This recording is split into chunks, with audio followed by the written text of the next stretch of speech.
다시 한번 기도합니다. 사랑의 주님, 이 시간도 주의 백성들이 마음을 기울여 우리를 향하신 하나님의 말씀을 듣고자 합니다. 진리의 성령께서 우리의 굳은 마음을 제하여 주시고 우리 영혼의 눈과 귀를 열어주셔서 주의 법에 기이한 것을 보게 하시고 듣게 하시고 그 말씀 가운데 담아두신 하나님의 마음을 우리가 하나님 인격적으로 품는 복된 시간이 되게 도와 주시옵소서. 이 시간 주의 종이 주의 말씀을 대언할 때 부족하고 연약한 점은 가리워 주시고 오직 하나님의 은혜의 복음만이 영광스럽게 증거되며 드러날 수 있도록 자비를 베풀어 주옵소서. 예수님의 이름으로 기도드립니다. 아멘. 신학대학원에서 제 아내를 가르치셨던 스승이기도 하시고 목회자로서 참으로 닮고 싶고 따라하고 싶은 것이 많은 세드로 교회를 담임하시는 양승원 목사님이라는 분이 계십니다. 종종 이분의 글도 이분의 사역도 소개해드린 경험들이 있는데요, 양 목사님이 길갈에 세워진 이 두 돌을, 오늘 함께 읽은 이 본문을 묵상하시다가 개인적으로 한 가지 결심을 한 삶의 이야기를 이분의 책에서 나누셨습니다. 다음 달에 은샘초에 오셔서 학부모 교육을 해주실 텐데요, 양 목사님이 유학길에 오른 가족이 미국 달라스에 도착한 후 얼마 안 되어서 큰 교통사고를 당하셨답니다. 목사님은 공부도 시작하기 전에 그냥 가족이 고속도로에서 그냥 몰살 당할 뻔했다는 것이죠. 그런데 병원에 가서 진단해 보니까 놀랍게도 가족 모두에게 아무 이상이 없었습니다. 그리고 받아든 진단서는 단지 의료기관이 발행한 증서가 아니고 하나님이 우리를 생명마개 속에 싸서 보호하셨다는 증거였다고 고백하는 것입니다. 근데 그 사고가 나기 직전의 이야기는 더 좀 극적입니다.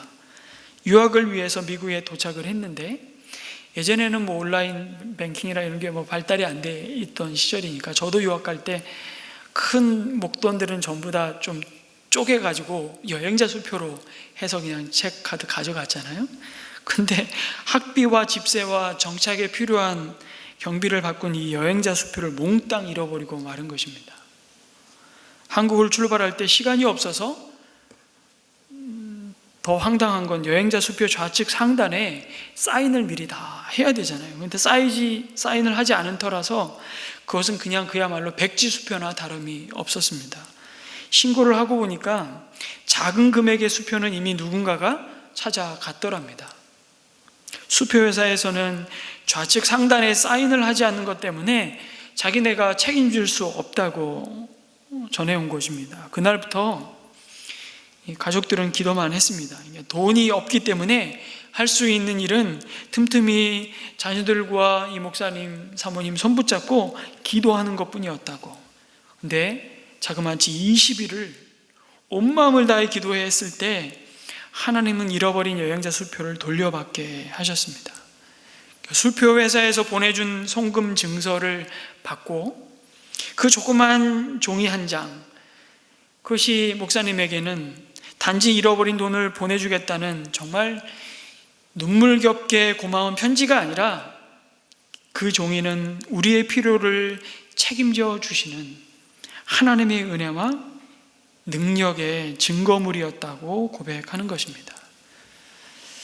그런데 제가 이 글을 읽으면서 참 더 놀랐던 것은 이 은혜의 흔적들을 망각하지 않기 위해서 차곡차곡 상자 안에 그 오랜 세월 담아 오셨다는 것이었습니다. 병원이 발행한 진단서, 은행에서 보내준 송금 증서, 그리고 이 아이들이 유학을 마치고 돌아올 때 딸의 나이가 중학교 2학년이었답니다. 여러분 생각해 보십시오. 정말 초등학교 1학년, 2학년 때 데려간 아이들이 초등학교를 다 미국에서 보내고 중학교 2학년 가장 사춘기 중2병을 앓고 있는 그때 데려왔으니 이 아이는 날이면 날마다 이렇게 외치는 거죠. 아빠, 나는 고등학교도 못 가, 대학은 꿈도 못 꿔, 이러면서 눈물로 그 세월을 보낸 거예요. 그런데 어느덧 자녀들이 대학을 들어가고 그 두 손에 받아든 합격 증서, 그것은 자신과 자녀들에게 베푸신 하나님의 격려요, 위로요, 은혜였다고, 그것을 담고 있는 그 증거품들을 볼 때마다 자신은, 그리고 당신의 자녀들은 그 하나님을 나의 하나님으로 고백하고 만나게 됐다고 증거합니다. 그리고 그 상자의 이름을 이렇게 붙이셨습니다. 하나님의 신실하심. 하나님의 신실하심. 여러분, 우리도 더 늦기 전에 이러한 은혜의 증거물을 담은 상자를 하나씩 만들어 보면 어떻겠습니까? 오늘 하나님은 여호수아와 그 이스라엘 백성, 요단강을 마른 땅으로 건넌 그 백성들을 이 도전을 주고 있는 거죠. 하나님이 여호수아에게 각 지파의 대표 한 사람씩 모두 12명을 세우라고, 그리고 그들로 하여금 제사장들의 발이 굳게 서 있었던 그곳 요단강 가운데서 12개의 돌을 취하라고 말씀하십니다. 그리고 오늘 밤 이스라엘 백성이 진을 치고 머물게 되는 길갈에 세우라고 명령하셨습니다. 그리고 그 돌들이 영원토록 너희에게 기념물이 될 것이라고 말씀하십니다. 우리 정담희 학생이 미국에 갔다고 했던 아빠를 1년 만에 만났는데 기념품 하나 사오지 않았다고 했던 속상한 마음에 사연을 다 듣고 나서 담희의 마음 가운데 주님이 주시는 그것과는 비교할 수 없는 기념품을 믿음으로 담아 두셨다는 간증을 들었습니다. 여러분, 그 돌들이 개역 개정에는 표징이 될 것이라고 말씀하셨습니다. 사인이라는 거죠. 무엇인가를 가르치고 무엇인가를 말씀해주고 있는, 무엇인가를 가르치고 있는 사인이 될 것이라고 말씀하십니다. 하나님이 이렇게 하신 첫 번째 이유는 뭘까요? 하나님의 은혜를 망각하지 말고 그의 백성을 위해 행하신 일을 기억하시도록 하기 위함이었습니다. 다시 기억이라는 주제, 성경에서 그토록 많이 반복하는 이 기억이라는 주제를 다시 떠올리십니다. 이스라엘 백성이 요단강을 건너는 사건은 단순히 강바닥이 갈라지고 백성들이 그 길을 건넜다는 그 기적만 설명하기 위해서 기록된 것이 아닙니다. 그것보다도 훨씬 더 복음의 본질을 담아내고자 하는 의도가 있습니다. 그것이 뭔가요? 결국 하나님은 죄와 사망에서 건지신 자기 백성을 끝까지, 그리고 신실하게 사랑하시고 인도하시며 언제나 당신이 하신 약속을 틀림없이 신실하게 이루는 분이심을 기억하라는 것입니다. 그래서 이스라엘 백성들이 요단강을 다 건넌 후에 하나님이 그들의 입에서 듣기 원하셨던 말이 있다면 무엇이었을까요? 야, 이제 살았다, 이제 됐다라는 안도의 환호성이었을까요? 아니면 이제 저 지긋지긋한 광야를 벗어났으니 이제 죽어도 여한이 없다라는 말이었을까요? 요단을 건넌 그들의 입에서 듣고 싶으셨던 믿음의 고백은 이것이었을 겁니다. 드디어 하나님은 우리에게 하셨던 약속을 다 이루셨습니다. 그리고 남은 여정도 신실하게 인도하실 것을 믿습니다. 그 사실을 확인케 하시려고 하나님은 언약궤를 맨 제사장들이 서 있었던 요단강 바닥에서 12돌을 취하게 하셨습니다. 취한 돌을 그 자리에, 그리고 그 요단강에서 가지고 나와서 길갈의 기념물로 쌓게 하셨습니다. 이스라엘 백성과 그의 후손들이 건기에 마른 요단강물 바닥에 있는 기념돌들을 또한 보지 않았겠습니까? 그때마다 그들이 기억해야 할 것은 무엇입니까? 너희들은 저 요단강 바닥에서 사실은 이미 죽었다. 나와 함께. 그리고 강둑 너머에 있는 길갈에 쌓은 기념돌을 보면서는 이제 우리는 하나님의 은혜로 사는 자들임을 철저히 기억하는 것입니다. 죽었고 다시 살았습니다. 이제 사는 것은 하나님이 주신 은혜로 덤으로 사는 인생들이라고. 그리고 그 돌들은 홍해의 기적과 같이 요단강의 기적은 하나님이 아니면 하실 수 없는 기적임을 후대가 기억하도록 하려는 기념물이었습니다. 하나님의 은혜를 기억한다는 것은 결국 우리가 오늘을 여전히 하나님의 은혜로 산다는 의미입니다. 오늘도 하나님과 동행한다는 것입니다. 어제 함께 하셨던 하나님이 오늘도 그의 능력으로 우리를 도우신다는 것을 믿는 것입니다. 그리고 내일도 아직 맞닥뜨리지 않은 그 다가오지 않은 내일도 우리의 삶을 인도하신다는 것을 믿으며 순종의 길을 가고 있다는 말입니다. 그것을 확인시켜 주시는 물증, 그것이 요단강 바닥에서 취한 12돌이었습니다. 그런데 문제는 은혜도 참 잘 받지만 잊어버리고도 참 잘한다는 것입니다. 그것을 어떻게 할 수 있습니까? 그들이 이미 홍해를 건넜던 은혜를 받은 자들 아니었습니까?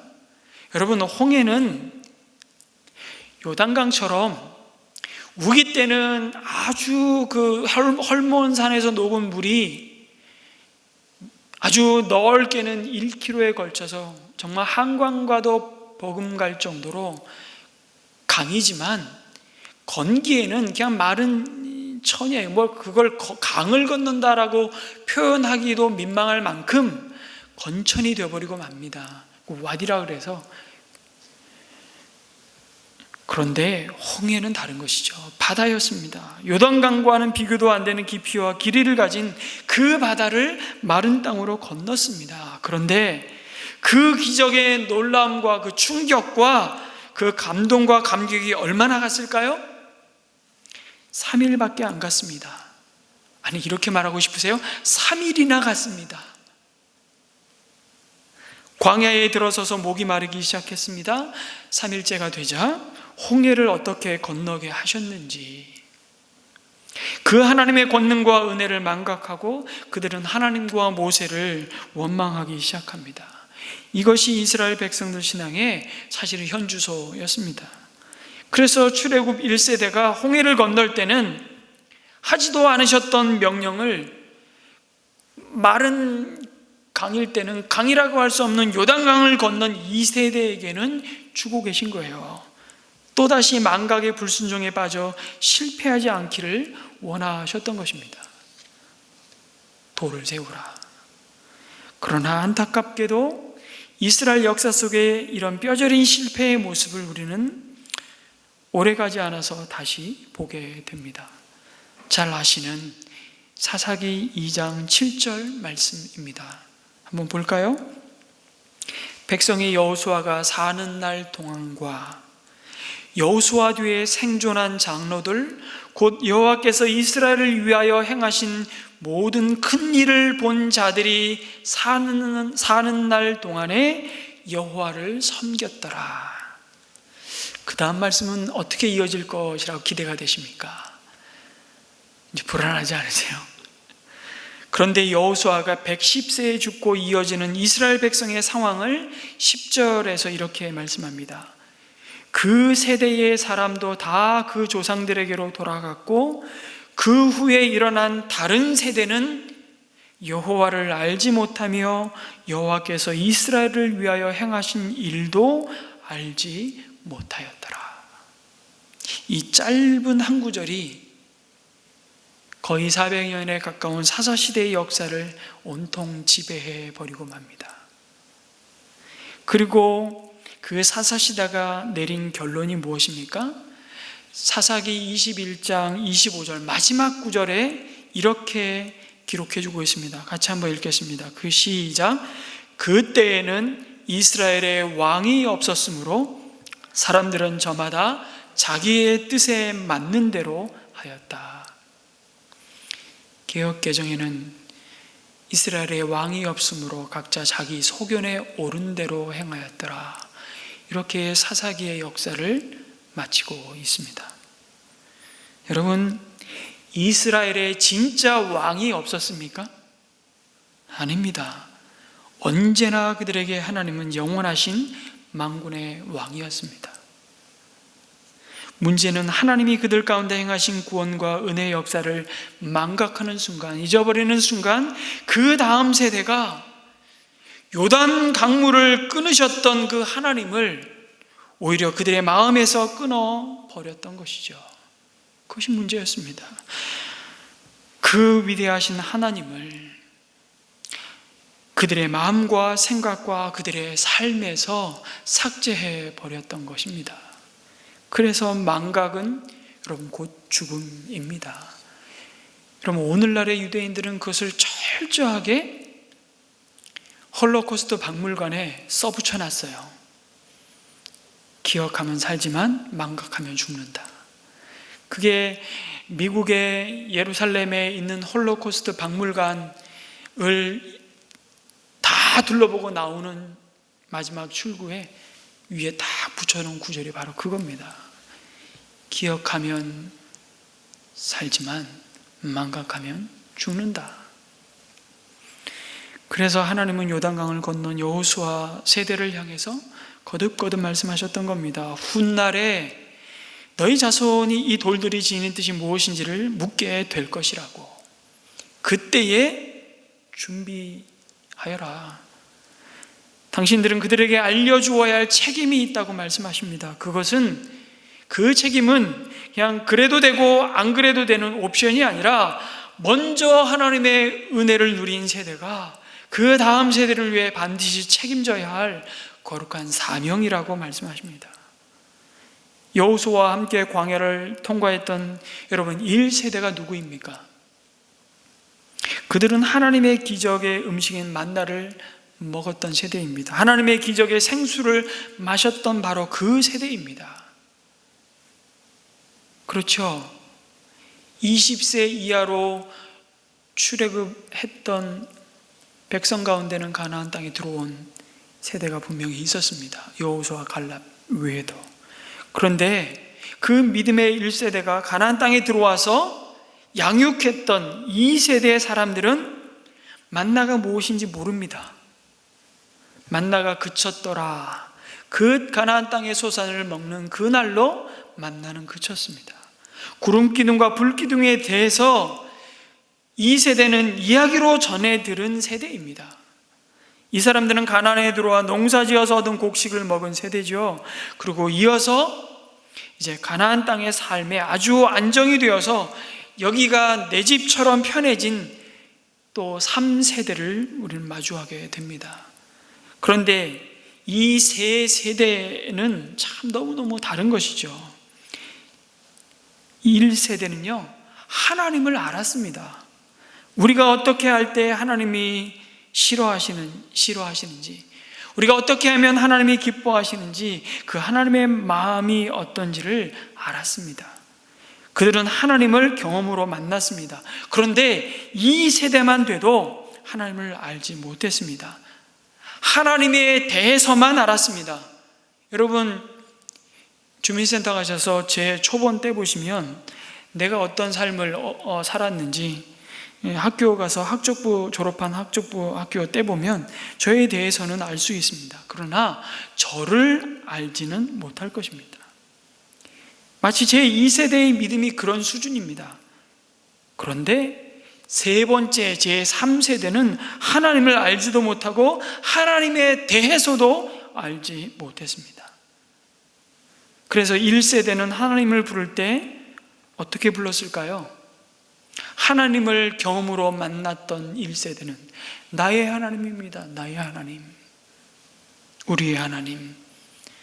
첫째 세대는 하나님을 경험을 통해서 배웠기 때문에 구름기둥이 뜨면 행진하고 구름기둥이 멈추면 정지하고 하나님의 보호가 뭔지, 하나님의 복이 뭔지, 하나님의 공급이 뭔지를 온몸으로 체험을 하며 하나님을 배운 세대입니다. 그런데 두 번째 세대만 가도 학습을 통해서 하나님에 대해서 배우는 것이죠. 얘들아, 이스라엘 백성이 요단강을 건널 때 요단강 바닥에서 가지고 올라온 돌이 몇 개인지 아니? 1번 2개, 2번 5개, 3번 10개, 4번 12개, 이런 거죠. 그 돌들이 세워진 곳은 어디일까? 1번 여리고, 2번 길갈, 3번 예루살렘, 4번 세겜. 몇 번이요? 몇 번이요? 몇 번인지를 모르겠죠. 그래서 제2세대는 하나님을 부를 때 이렇게 부르는 것입니다. 우리 아버지의 하나님, 우리 엄마의 하나님. 그런데 더 불행한 것은 제3세대가 되었을 때 하나님을 경험하지 못하고 학습하지도 못했던 2세대는 하나님을 부를 때 이렇게 불렀습니다. 사사기가 우리에게 들려주는 그 세대의 모습입니다. 바알림, 아스다롯님. 이 세대에겐 그 신이 무엇이든 상관이 없었습니다. 나만 축복해주고 내 기도에 응답해주기만 하면, 내가 원하는 것을 이루어주고 소원을 성취하기만 하면, 나만 잘 살게 해준다면 그 이름이 뭐든 상관없는 세대가 되어버리고 만 것입니다. 하나님이 누구인지 모르는 다른 세대, 바꿔 말하면 망가진 세대, 믿음을 떠나간 세대, 믿음을 잃어버린 3세대가 여러분 맛보아야 할 대가가 무엇이었습니까? 신명기에서 천대에 이르기까지 복을 받으리라는 이 약속의 말씀과 반대로 저주의 말씀이 더 많이 선포되는데, 머리가 되어야 할 민족이 꼬리가 되고 꾸어줘야 할 민족이 날마다 꿇어다니는 신세가 되고 맙니다. 여러분, 왜 3세대가 태어났을까요? 2세대 때문입니다. 제2세대는 믿음의 바통 터치를 하지 않았거든요. 그러면 하나님에 대해서 알았던 나의 아버지의 하나님, 어머니의 하나님이라고 부르는 그 2세대는 3세대에게 하나님을 알고 하나님이 하신 일도 가르쳐 주지 않았습니다. 왜 2세대는 그런 세대가 되었을까요? 1세대로부터 배우지 못했기 때문입니다. 여러분, 한국 교회는 영아부, 유치부부터 고등부 청소년에 이르는 다음 세대의 출석수가 대학생 이상의 장년층 출석수의 50%가 넘는 교회가 이제 거의 별로 없습니다.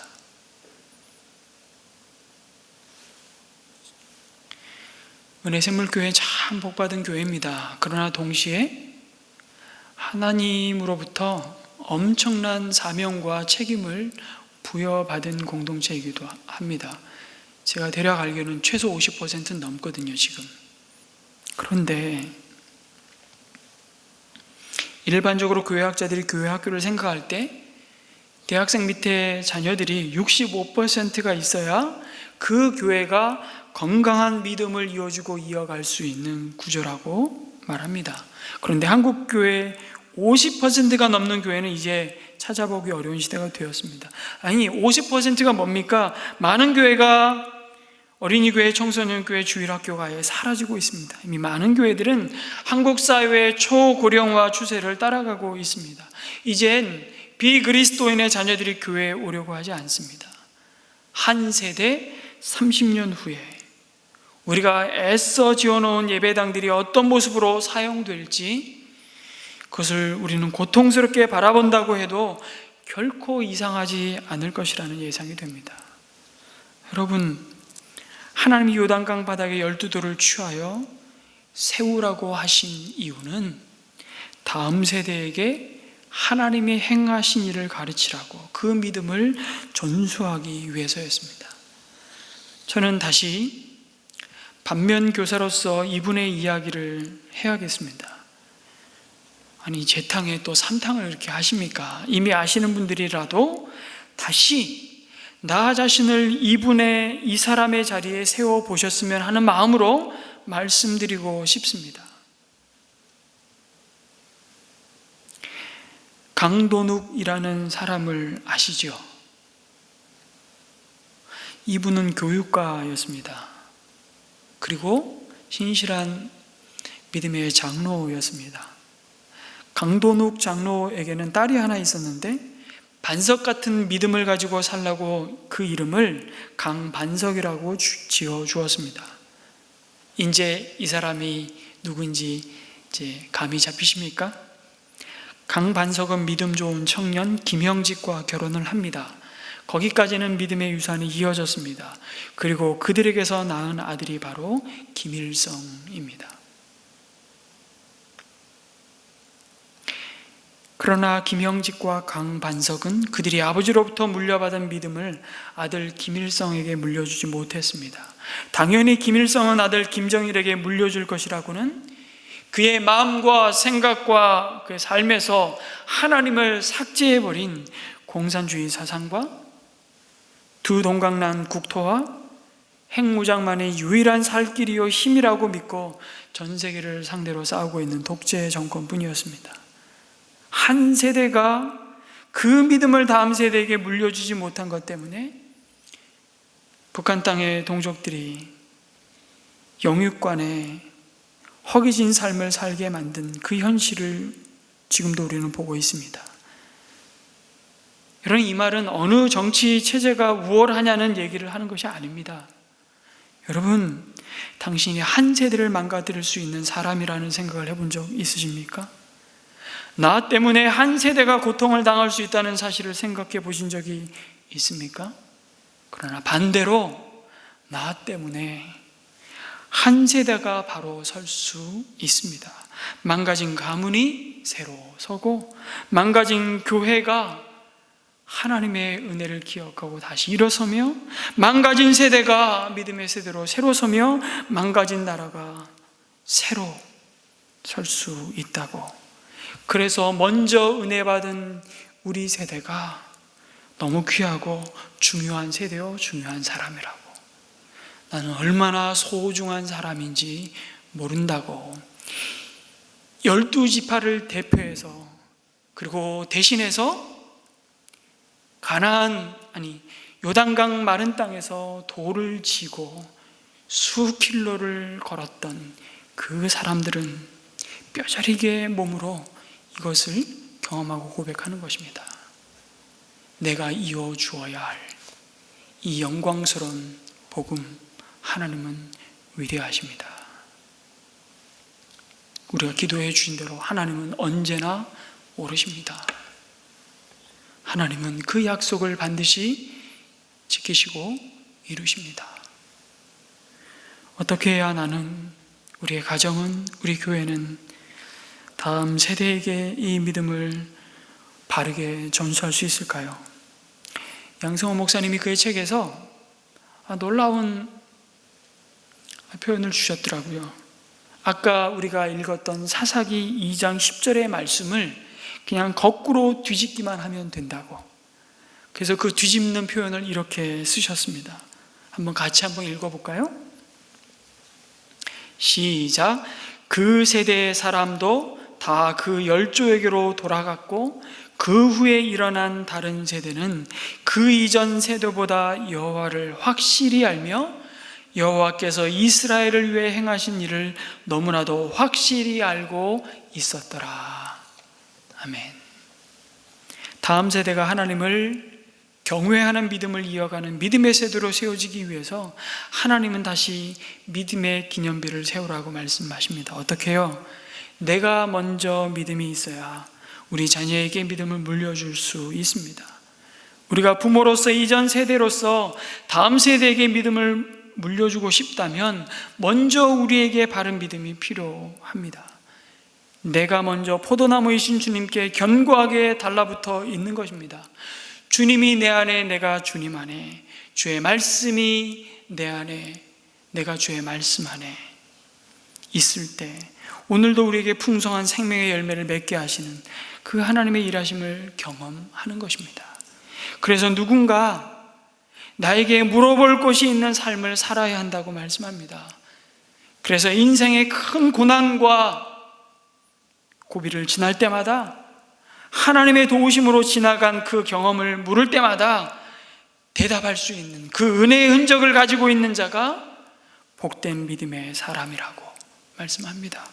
그리고 그 은혜의 흔적을 담고 있는 증거물들을 통해 자녀에게 부지런히 가르치며 전수해야 할 그 거룩한 사명을 우리 모두가 예외 없이 가지고 있다고 말씀하시죠. 그것이 어쩌면 우리가 자녀에게 줄 가장 소중한 선물이요, 기념물이라고. 당신들 자손이 훗날 그 아버지들에게 이 돌들의 뜻이 무엇인지를 묻거든 당신들은 자손에게 이렇게 알려주라고 말씀합니다. 그런데 여러분, 여기에 놓인 돌들의 뜻이 무엇입니까? 묻는데 자녀 세대는, 다음 세대는 부모 세대에게 반드시 물을 겁니다. 그리고 볼 겁니다. 지금도 보고 있습니다. 그런데 열심히 그것을 설명하는 부모 세대가 그 돌은 누가 들고서 여기까지 옮겨 놓았는지 아냐고 말하면서 라떼의 이야기를 시작하면 골치 아파집니다. 그 돌을 나르면서 내가 얼마나 생고생했는지 너 아냐? 그때 여호수아께서 그것을 요단강에서 취하라고 가져오라고 할 때 내 기분이 어땠는지 아냐고, 얼마나 무섭고 두려웠겠냐고, 언제 그 거센 강물이 휘몰아 나를 덮칠지도 모르는데 정말 마음이 힘들었지만 그것을 내가 가져왔다고, 그 돌이 얼마나 무거웠는지 그것을 들고 수킬로를, 어떤 학자들은 길갈까지 적어도 13km였다 그러더라고요. 그걸 들고 내가 옮겼다고. 그걸 들고 오는데 내가 죽는 줄 알았다고. 그런데 그 돌이 어떤 종류인지 아냐? 그 돌들의 뜻이 무엇입니까? 묻는데 자꾸 이 돌들의 특징은 뭐고, 이 돌은 누가 옮겼고 얼마나 고생했는지 열심히 돌을 설명하고 있으면 답답한 것입니다. 자신의 무용담처럼 늘어놓기 시작한다면 이것을 우리는 꼴불견이라고 합니다.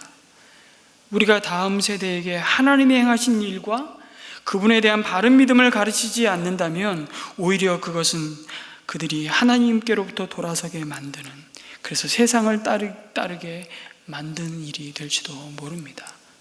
오히려 무서운 경고죠. 여러분, 무엇을 증거해야 합니까?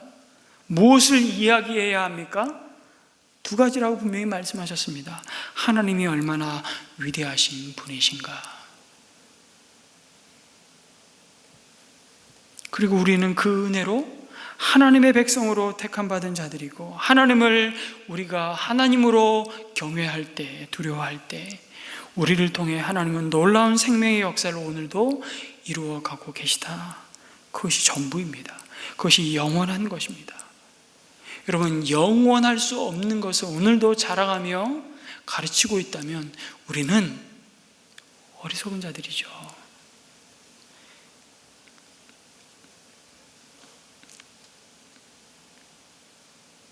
하나님만이 나를 살리고 우리의 가정과 우리 학교와 우리 교회와 우리 민족과 온 세상을 살리는 유일한 분이심을, 그 은혜의 역사를 물증이 아닌 여러분 실증으로 가지고 있었던 세대가 다음 세대에게 줄 수 있는 가장 확실한 유산은 그 은혜를 보여서 가르치고 알려주는 것입니다. 저는 하나님께서 우리 공동체에 주신 믿음의 물증들 중에 하나가 은혜샘물 유초등학교와 샘물 중고등학교라고 확신합니다. 세대를 이어 믿음을 지키는 곳에 공통점이 있습니다. 그것은 기억의 전승입니다.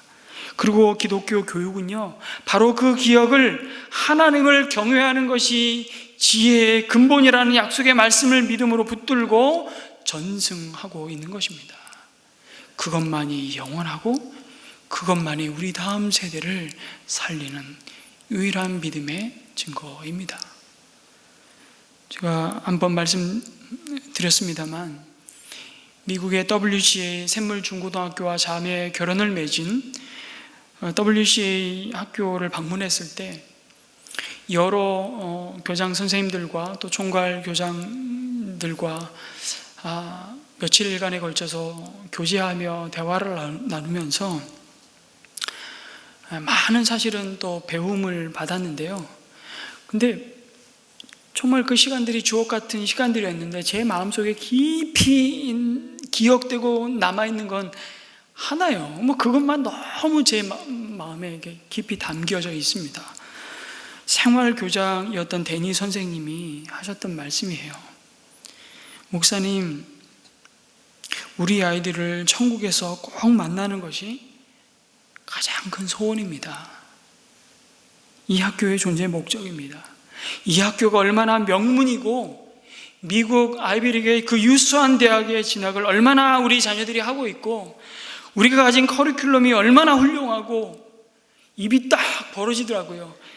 그 교육 환경과 시설이 얼마나 좋은지, 학생들을 지도하고 가르치는 선생님들이 얼마나 탁월한지, 이것이 중요하지만 그것이 결코 우리의 자랑이고 본질은 아니라고 했던 그 말, 저는 우리 아이들이 꼭 언젠가 하나님 앞에서 만나기를 간절히 소망합니다. 그것이 이 학교가 세워진 목적입니다. 그 아이들에게 이 복음만 담겨질 수 있다면, 그럼 우리는 무엇을 기념돌로 세우고 기억하며 전수해야 하겠습니까? 샘물고등학교 졸업생들을 매년 한 해 한 해 배출하면서 샘물학교에도 쌓이는 레코드가 있습니다. 그러면서 드는 생각, 올해는 또 몇 명이 인서울의 대학을 들어갔나? 우리는 자꾸 이것을 세워보고 싶은 마음이 있습니다. 이것을 우리의 자랑 삼고 싶은 마음이 생깁니다. 이것이 이 학교의 가치를 말해주는 것이라고, 앞으로의 가능성을 보여주는 것이라고 자꾸 이야기하려고 합니다. 그런데 여러분, 이 졸업한 아이들이 10년, 20년, 30년 한 세대가 바뀌고 이들이 하나님이 보내신 그 소명의 자리에서 어떻게 믿음의 전쟁을 하고 있는지를 소망하면서, 여러분, 지금은 눈물로 씨앗을 뿌려야 합니다. 이것이 믿음과 약속을 신뢰하고 하나님을 기대하는 모습입니다. 성적 중요하지 않다고 얘기하는 것이 아닙니다. 그러나 그것을 모든 가치의 우선순위에 두는 순간 우리가 정말 붙잡고 전수해야 할, 그리고 바라보아야 할 영원한 가치를 놓치고 맙니다. 여러분, 하나님은 모든 이스라엘을 대표해서 한 개의 돌만 가져오게 하신 것이 아니었습니다. 탁월한 대표주자 한 사람만 있으면 돼,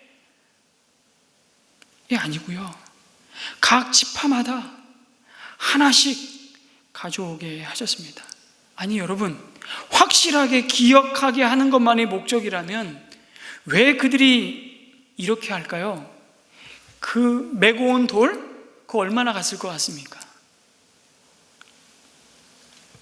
요단강에 또 쌓아놓은 돌, 아마 그거 홍수가 나면서 다 쓸어 갔을 거예요.